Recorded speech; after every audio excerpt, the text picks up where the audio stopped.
The floors of the Naval Special Warfare Gym always smelled like sweat and bleach, like hard work and forgotten hours. It was barely 4:50 a.m., and the lights overhead had just flickered on, buzzing faintly like tired insects. Rows of weight benches, iron bars, and endless pull-up stations lined the long training hall, all waiting for the first wave of trainees to show up and punish themselves into becoming warriors. Thomas Washington had been there already for nearly half an hour, same as every day for the past 15 years. He moved slowly, methodically, pushing a rickety cleaning cart across the polished concrete. His uniform was standard-issue maintenance: dark blue coveralls, soft rubber soles that didn't squeak, and gloves that always smelled like disinfectant. No one paid him much attention, and that was exactly how he liked it. No questions, no small talk. Just work. To them, he was just a quiet old janitor. Black, wiry, pushing 60, invisible. "Hey man, can you move that cart somewhere else?" a young voice said from behind. Thomas paused, but didn't look up. The voice belonged to one of the new BUD/S candidates. Fresh face, probably hadn't even made it to Hell Week yet. He mumbled something under his breath as he stepped around the cart, his tone annoyed, like Thomas was a piece of misplaced furniture. Thomas didn't respond. He didn't get angry. He just moved his cart to the edge of the free weights and kept wiping down the bars. He'd seen this scene play out 1,000 times. Young guys walking in full of muscle and attitude, trying to earn a spot among the Navy's most elite. Most of them didn't make it. They broke down mentally before their bodies even gave out. Some quit before the first month. But they all walked the same, heads high, eyes locked on the mirror, loud laughter covering up nerves. Thomas watched them quietly, not judging, just observing. It reminded him of himself. Years ago, a different man in a different kind of uniform. The one he wore back then didn't come with name tags or friendly smiles. It came with silence, sweat, and the constant echo of gunfire in the back of his mind. But no one in this gym knew that. They weren't supposed to. His neck itched as he bent to pick up a towel someone had dropped on the floor. The collar of his coveralls shifted slightly, revealing the edge of a faded tattoo on his neck. You'd miss it if you weren't looking. But if you were military, if you were someone who knew, you'd recognize it immediately. The word Semper Fidelis curled above his skull in a green beret. Beneath it, a string of numbers etched in ink that told a story most people would never be allowed to hear. But no one was paying attention, until someone did. Petty Officer Jake Morrison had a laugh that carried across the room, big and arrogant. He was 23, already acting like he'd made it. He was lounging near the bench press station, surrounded by a small cluster of fellow trainees who hung on his every word. They weren't listening to him because he was smart. They just didn't want to be the first one to walk away.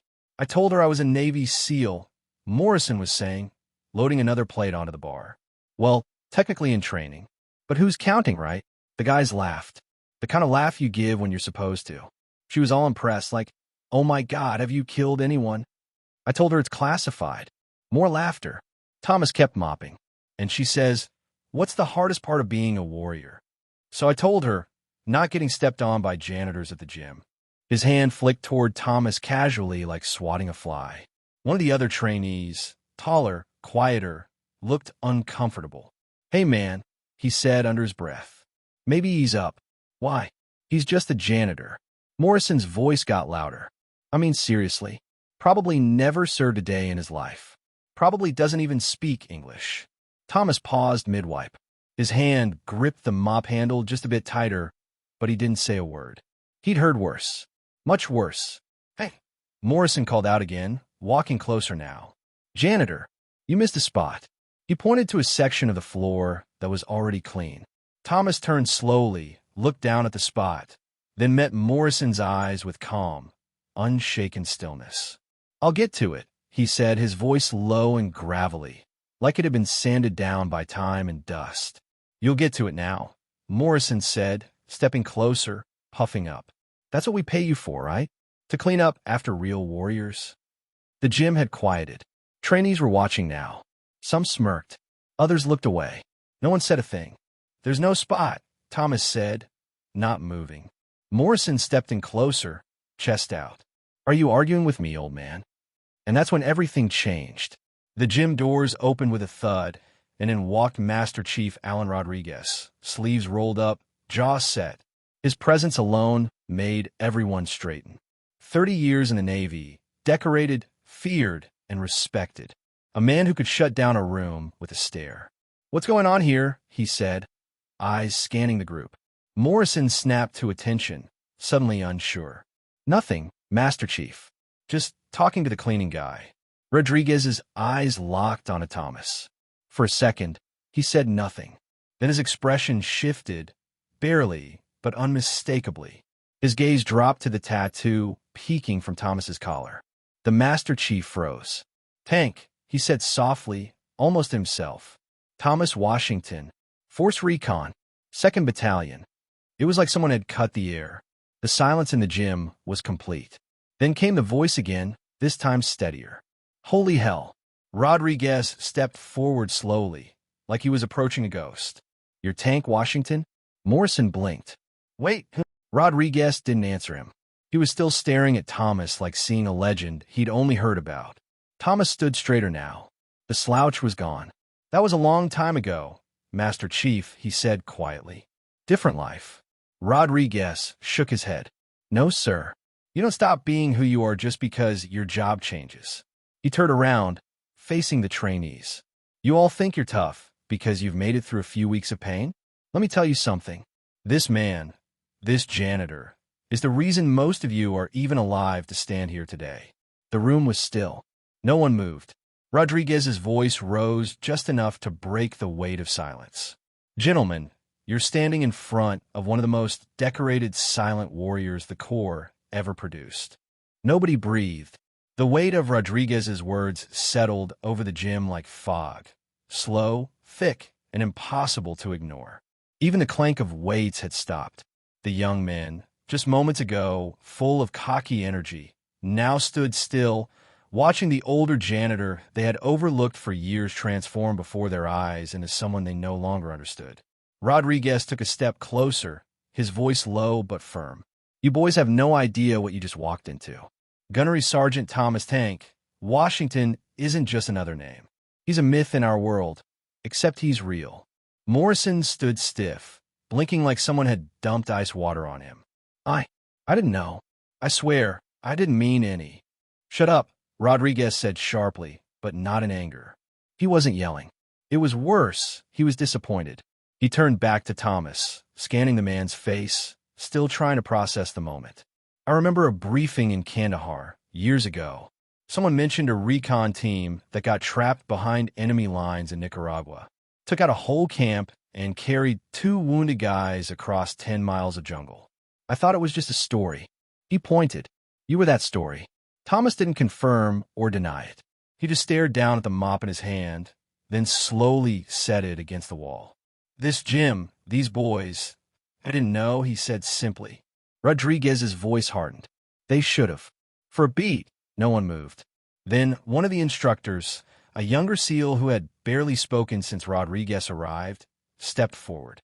"Master Chief, is this the same Tank Washington who was pulled off a chopper and went back into a hot zone, just to retrieve a radio with mission intel?" Rodriguez nodded. "Same one." Someone else muttered. "That's classified stuff." "How do you even know all that?" "Because it happened," Rodriguez said. "Because this man's actions saved lives and changed outcomes. But those missions don't make it into books.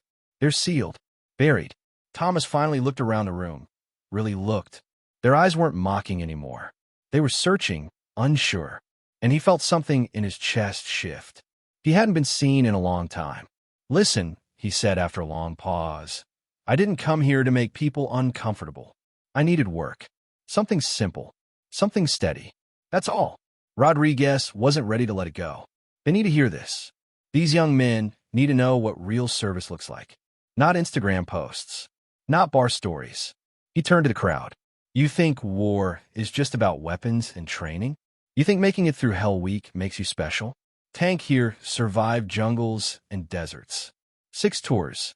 Half of them off the books. You want to be elite? Start by respecting the ghosts who made this place sacred." The trainees were dead quiet. Even Morrison, now visibly pale, couldn't find his voice. Then came another voice, this one softer. "I think my dad served with you." It came from a woman standing near the entrance. Her voice was shaking slightly. "Carlos Santos. He was in Granada. Told me about a Marine who carried him when he was shot." Thomas turned, his face suddenly changing. "Carlos Santos." His eyes flickered with something close to emotion. "Hell of a soldier. He died 2 years ago," she said. "But he never stopped talking about Force Recon. And about you. He said if I ever met a Marine named Washington with a skull ambre tattoo, I should thank him for saving his life." Thomas exhaled. Slowly, deeply. He looked like someone remembering the exact weight of a man on his shoulders in the middle of enemy territory. "I remember that night," he said quietly. "Whole squad was pinned. We didn't think anyone was making it out." "You did," she said. The trainees stood awkwardly now, unsure where to look, not sure how to react. The janitor they had ignored, joked about, insulted. He was a name passed down in family stories. He had saved fathers. He had made it possible for some of them to even exist. Morrison stepped forward again, voice barely audible. "Sir, I owe you an apology." Thomas looked at him, not with anger, but with something heavier. "You owe it to yourself," he said. "A real warrior doesn't puff up his chest to look bigger than someone else. He doesn't kick down to rise up. He lifts people. He protects." Morrison nodded, unable to speak. Rodriguez folded his arms. "Tank, would you be willing to talk to them?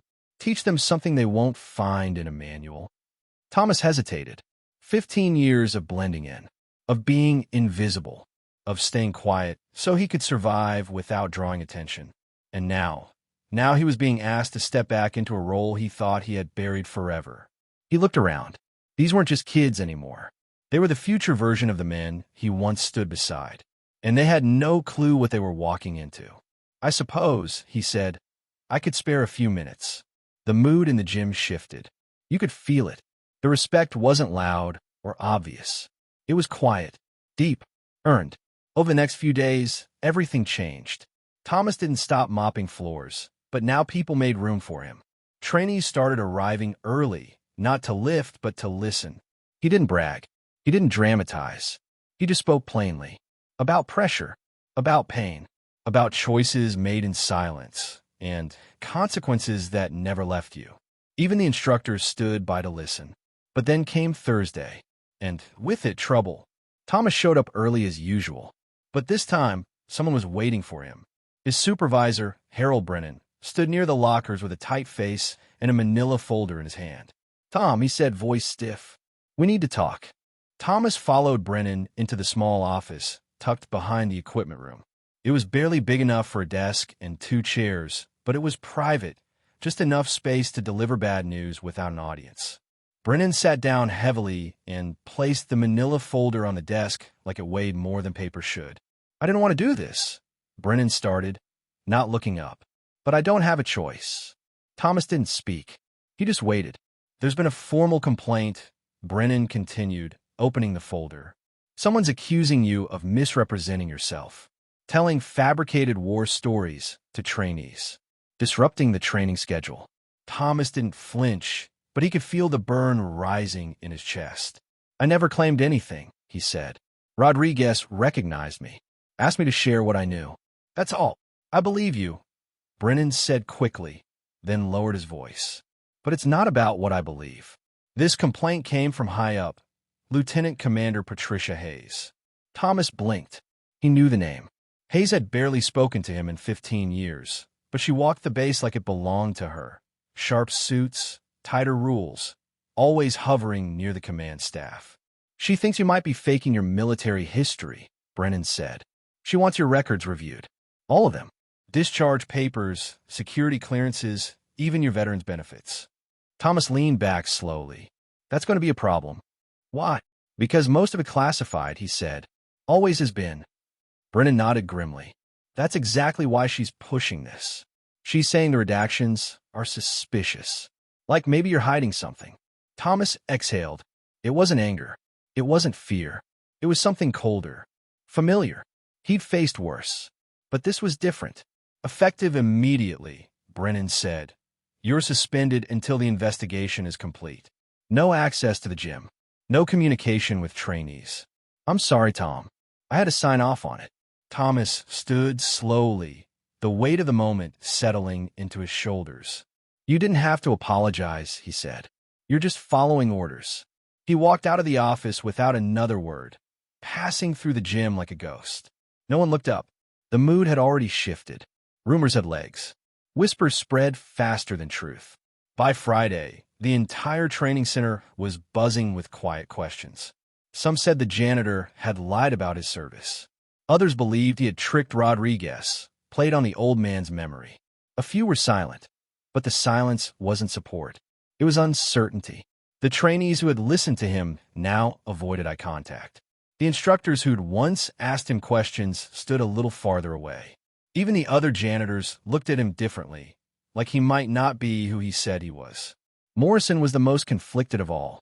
He hadn't spoken since the day Rodriguez introduced Tank to the group. But now, walking past others whispering in the halls, he couldn't shake the idea that maybe, just maybe, he'd been duped. He hated himself for thinking it, but it lingered. Was it possible? Meanwhile, Thomas stayed home. He cleaned his apartment like it mattered, stared at the TV without watching, and sat in the quiet too long. He pulled out a small wooden box from his closet, dusty, forgotten. Inside were scraps of the life he couldn't share. A medal he never wore. A photo taken with faces whose names couldn't be repeated. A folded letter with more redactions than words. The stories were real. But the proof? Locked behind clearance levels, even generals didn't reach without permission. The letter came the following Monday. Certified. Thick envelope. Official seal. Inside, notification of a full background audit. Pending the results, his security clearance will be temporarily suspended. His veteran benefits were frozen. There was mention of a possible stolen valor investigation. That part stung, not because of pride, but because he had bled for every inch of ground he'd ever walked in uniform. And now someone behind a desk was questioning whether he even had a uniform. At the same time, Rodriguez was reprimanded formally. Unauthorized interference with training protocols. He wasn't demoted, but his access was reduced. He wasn't even allowed to mention Thomas's name in front of trainees without approval. Rodriguez was furious, but there was nothing he could do, not without igniting more fire under Hayes' investigation. She had the ear of the base commander, and she was pushing hard.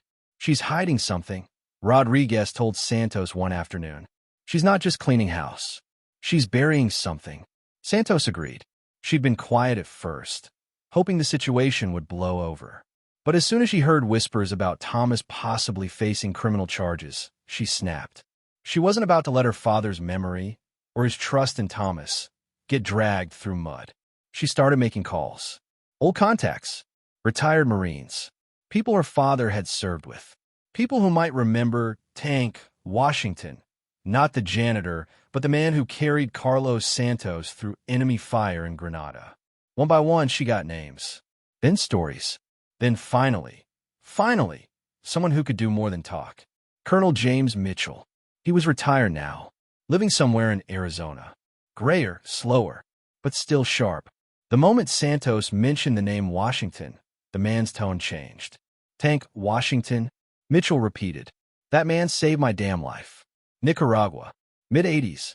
We were neck-deep in jungle, bullets coming from every direction. He carried me 5 miles with a hole in my leg and never said a word. Sir, Santos asked carefully, would you be willing to say that officially? I'll say it in front of Congress if I have to. It was a breakthrough, a major one, but it still wasn't enough. The problem wasn't just testimony. It was red tape. Most of Thomas's operations were buried so deep in classification that even the testimony of a colonel couldn't unlock them. They needed something bigger, something undeniable. And Hayes? She wasn't slowing down. If anything, she pushed harder, called in legal teams, suggested Washington had fabricated entire missions, pressed for an early hearing. Meanwhile, Thomas sat quietly at home, watching his life fall apart for doing the one thing he had always been told not to do, talk.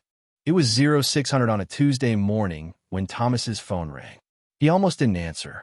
The screen showed an unfamiliar number, Government Exchange. He figured it was just another investigator or a cold voice asking for paperwork he didn't have. But something in his gut told him to pick up. "Thomas Washington?" the voice asked. Gravelly. Confident. "Yes. This is General Marcus Stone, Commandant of the Marine Corps." Thomas sat up. He blinked twice, unsure if he was hearing correctly. The highest-ranking Marine in the country didn't call people like him. Not janitors, not suspended employees, not men under investigation for stolen valor. "Sir, I think there's been a mistake." "No mistake, Marine. I've been following your situation through some very concerned friends. I believe we need to talk." Thomas's hand tightened around the phone. He felt like the floor had shifted under him. "Can you be at Camp Pendleton by 1400 today? I'm flying in specifically to meet with you." The call ended before Thomas could even ask why. 3 hours later, Thomas sat in the back of a black staff car heading toward Pendleton. He wore his only suit, creased at the shoulders, loose at the waist, and carried a folder of every document he'd ever kept. A discharge summary, one tattered commendation, and a couple of old, redacted letters from commanders who didn't exist on public rosters. At the gate, the guards didn't ask questions. They just checked his name, then waved him through like they'd been told to expect him. The conference room inside HQ was quiet when he entered. Waiting for him were 3 men, General Stone, Colonel James Mitchell, and a third he didn't recognize, David Chin, civilian suit, badge clipped to his belt. Stone stood. "Gunnery Sergeant Washington," he said with a firm handshake. "Thank you for coming." Mitchell grinned. "You look exactly the same, just grayer." Thomas smiled faintly. "You too, sir." David Chin stepped forward. "Mr. Washington, I work with the Defense Intelligence Agency. For the last week, I've been conducting a full review of your service record, classified and unclassified, at General Stone's request." Thomas nodded slowly. He'd expected as much, but he didn't expect what came next. Chin opened his briefcase and began spreading documents across the table. Some were so heavily marked top secret, they looked more like black bars than text. "Your official military record shows 22 years of active service," Chin began. "But the classified files tell a much deeper story. You were involved in 47 covert operations in 6 countries. There are field reports, letters from commanders, and even award recommendations that were never processed because the missions were buried." Thomas stayed quiet. "You've been recommended for the Medal of Honor 3 times, Chin said. "Twice denied for operational secrecy. Once it simply disappeared into a vault." Chin tapped a red folder. "Your actions saved more than 200 American personnel. Directly. We verified this. You're listed in operations that are still blacked out in DoD archives. That's why your record looks suspicious. Because the truth isn't available to anyone without Tier 1 clearance." Thomas rubbed his face. He had lived this life, but hearing it read back to him, like a stranger's biography, it felt surreal. "There's more," Chin said. "Lieutenant Commander Hayes? The one who filed the complaint." Stone leaned forward. His tone changed. "She's been flagged by Naval Intelligence for unauthorized access to restricted personnel files. Further investigation uncovered that she's been selling information, classified personnel data, to private military contractors." Thomas froze. "You're telling me this whole thing wasn't about me?" "It was," Chin said, "but not for the reasons you think. You became a threat, not because you lied, but because your real record could expose her." The room fell silent. Stone stood. "We'll be flying to Coronado in the morning. I want you with us. This ends tomorrow." Thomas nodded, still trying to catch up to the moment. Just yesterday, he'd been invisible again, just a man suspended from a janitorial job, sitting in a quiet apartment with a box of medals no one was allowed to see. Now he was being escorted back to the place that had kicked him out, with a general at his side. That night, Thomas didn't sleep much. He ironed his old dress blues for the first time in years. Pulled out his ribbons, some still wrapped in plastic. He wasn't sure if they were even supposed to be worn, but it didn't matter anymore. At 0700 sharp, the helicopter landed at Naval Amphibious Base Coronado. By 0715, every instructor, trainee, and command staff officer had been summoned to the gym for an emergency briefing. No one knew why. Hayes stood near the back, stiff in her uniform, trying to hide her surprise as General Stone walked in, trailed by Chin, Mitchell, and, last, Thomas Washington, wearing the uniform no one had ever seen him in before. The same man who used to mop their floors now wore a chest full of ribbons, a rank that demanded respect, and a silence heavier than steel. Stone took the podium. "Ladies and gentlemen, we're here to correct a mistake. A serious one." Hayes shifted nervously. Stone didn't flinch. "This man, Gunnery Sergeant Washington, is one of the most decorated Marines of his generation. His service spans 2 decades, 6 continents, and more covert missions than you'll ever read about. His actions saved lives, ended conflicts before they started, and redefined what it means to be a warrior." Chin stepped forward and laid the evidence out: files, reports, recommendations, photographs, signatures. Then Mitchell took the mic. "I wouldn't be standing here if it weren't for this man. He carried me, bleeding, through 5 miles of enemy jungle. Never complained, never stopped, never looked for thanks." The room was silent. Stone pointed to Hayes. "And the person who accused him? She's under investigation for espionage, for violating her oath.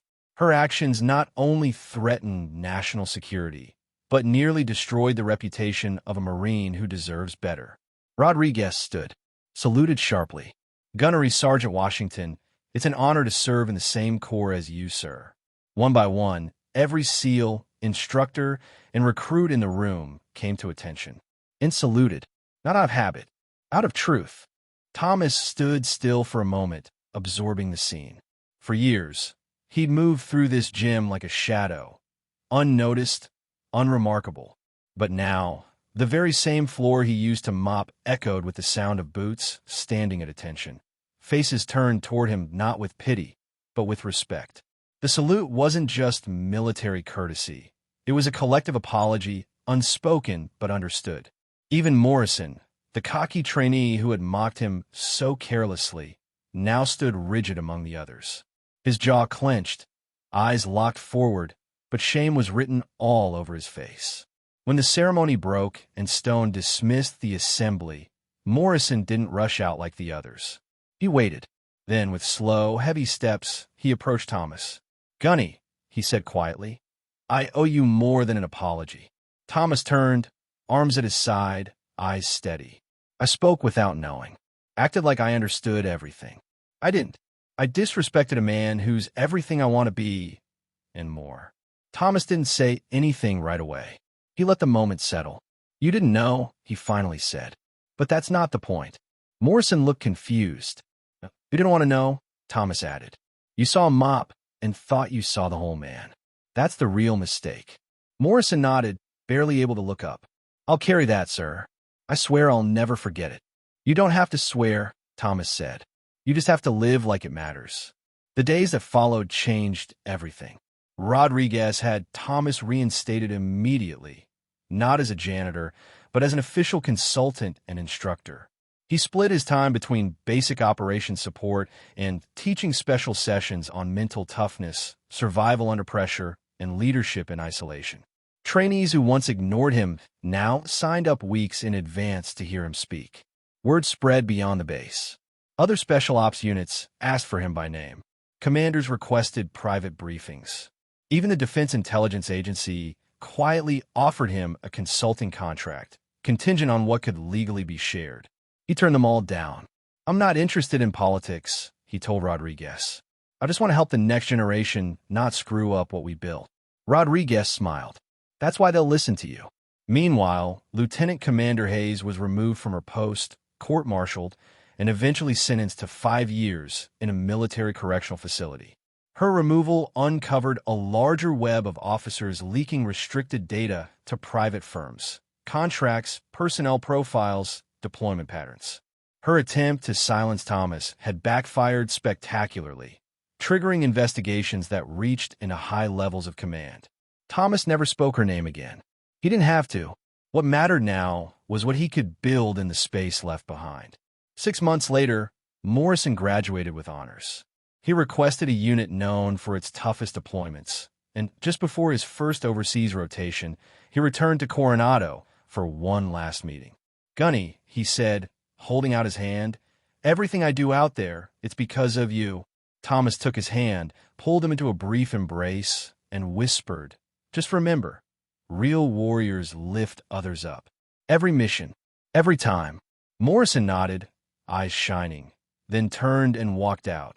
No longer the arrogant trainee, but something closer to the Marine he'd always wanted to become. Months passed, and Thomas's role at the training center only grew. He still swept the halls now and then, mostly out of habit, but he wasn't invisible anymore. Trainees stopped to shake his hand. Instructors asked for his insight. Commanders brought him into closed-door briefings just to get his opinion. But what surprised him the most wasn't the respect. It was the quiet, personal moments. One evening, after a long session on mental resilience, a young recruit lingered behind. She was smaller than the others, not as loud but sharp-eyed. Her name was Rivera. "Gunny," she said, nervously fidgeting with her sleeve. "Can I ask something personal?" He nodded. "Sure." "How did you keep going?" she asked. "I mean, when you were behind enemy lines, no help, no recognition. How do you not break?" Thomas looked at her for a moment, then sat down on the bench nearby. "You think recognition keeps you going?" he asked softly. "Medals, applause, people cheering your name? No. What keeps you going is knowing you're part of something bigger, something that matters even when nobody's watching." She nodded slowly, but he could tell she didn't fully understand. "Not yet. That's why most people don't last," he added. "They think toughness is about pain, but real toughness is about meaning, purpose. You can survive a lot of things if you believe in what you're doing." She swallowed hard. "Thank you, sir." He smiled faintly. "Don't thank me. Prove it. Out there." That moment stuck with him, not because of what he said, but because it reminded him of himself at that age. The hunger, the fear, the fire. By winter, Thomas had been asked to guest lecture at the Naval War College. He resisted at first, but General Stone convinced him. "Teach them what no one taught us," Stone had said, "before they send more kids into places we can't talk about." So he went. He stood before a room full of senior officers, defense analysts, and commanders who'd never seen combat, but made decisions for those who did. He wore his dress blues for only the second time in decades. The rows of ribbons on his chest felt heavier than any gear he'd ever carried. As he took the podium, the room fell silent. "The most important lesson I can give you," he began, "is this: heroism doesn't happen in front of cameras. It happens in silence, in shadows, in the moments no one will ever see." He told them about decisions that haunted him, friends he couldn't save, times he called airstrikes on his own position, not for glory, for survival. He didn't speak like a man trying to impress. He spoke like a man trying to leave something behind. When he finished, the room stood, not in formality, in respect. Afterward, an officer approached him, young, eager. Her hand trembled slightly as she raised it. "Sir, if you could tell someone just starting out one thing, what would it be?" Thomas looked at her. He thought about everything. Morrison, the mop, the silence, the betrayal, and the return. "Don't ever confuse someone's job with their worth," he said. "And never forget, every person you meet is fighting a battle you don't see. Treat them like it matters." She nodded, eyes wide. And in that moment, Thomas knew he had done what mattered most. Not the operations, not the medals, not even the war stories. He had passed on the truth, the real kind, the kind that keeps people alive, on the field and off it. The Naval Special Warfare Training Center didn't look all that different from the outside, but inside, something had changed. The culture had shifted, quietly but deeply. The instructors no longer talked over the heads of the janitorial staff. Trainees who might have once laughed off manual workers now offered a nod, a handshake, even a thank you. It wasn't because of rules. It was because of Thomas.